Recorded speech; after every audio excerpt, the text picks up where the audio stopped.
Le seul moyen pour lui de récupérer son Église, c'est de la ramener à la révélation de ce qu'il est.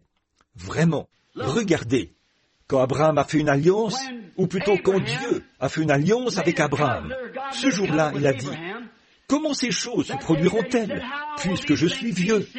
Et mon seul héritier, c'est ce serviteur de Damas que j'ai ici, Eliezer. » Il a dit, « Je suis vieux, et tu m'as promis un enfant. Comment le feras-tu? Comment cela se fera-t-il? » Et souvenez-vous, il s'est endormi, un profond sommeil est tombé sur lui, comme cela arrive à tous les hommes, la mort. Ensuite, il a vu passer devant lui une fournaise fumante. Tout pécheur mérite d'aller en enfer. Il avait tué un animal, une génisse, une chèvre, un bélier, une tourterelle et un pigeon. Il n'avait point partagé la tourterelle et le pigeon.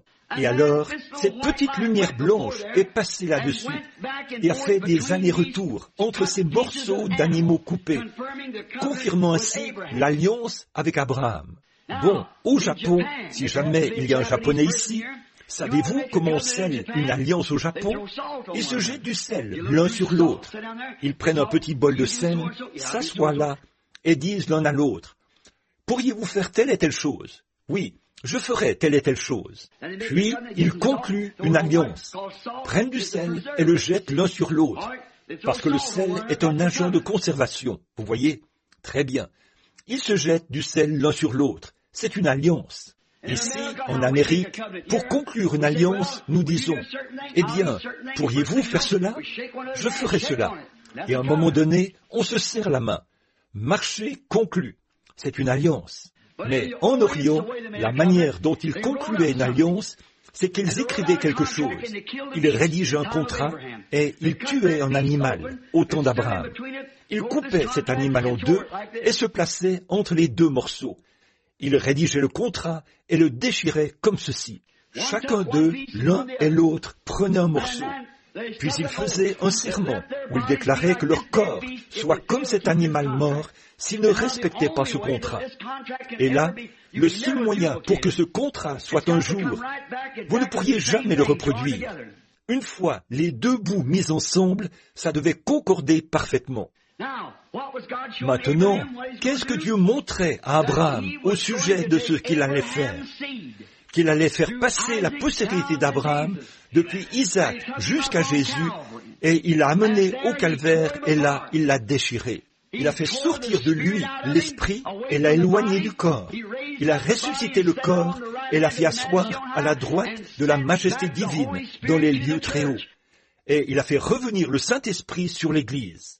Voilà l'alliance de Dieu. Il l'a déchiré. Nous avons l'Esprit, il a le corps. Et quand cela sera de nouveau réuni, l'Esprit qui était en nous s'unira à lui en tant qu'épouse. Amen. Aucune dénomination n'y sera greffée. Non, monsieur. C'est la naissance par le Saint-Esprit, pure et sans mélange. C'est tout. C'est ça l'alliance. Maintenant, là, nous voyons qu'il a dit, « Je mets devant toi une porte ouverte. » Et peu m'importe le nombre de dénominations ou d'organisations faites de main d'hommes qui s'élèvent, même les portes de l'enfer ne peuvent pas la fermer. Il n'y a qu'un seul moyen de prévaloir contre cela, c'est de s'y joindre, c'est tout.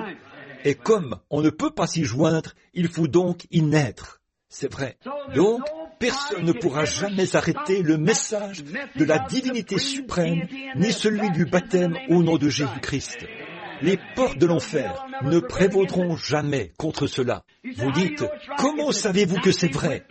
C'est tout à fait conforme à la parole, et personne d'autre ne peut rien dire à ce sujet.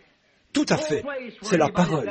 Il n'y a aucun passage où quelqu'un a été baptisé au nom du Père, Fils et Saint-Esprit. Le grand Saint Paul, l'ange d'Éphèse, a ordonné à toute personne qui n'avait pas été baptisée, peu importe la manière dont vous avez été baptisé, si votre baptême n'a pas été fait au nom de Jésus-Christ, il vous a ordonné de venir vous faire rebaptiser au nom de Jésus-Christ.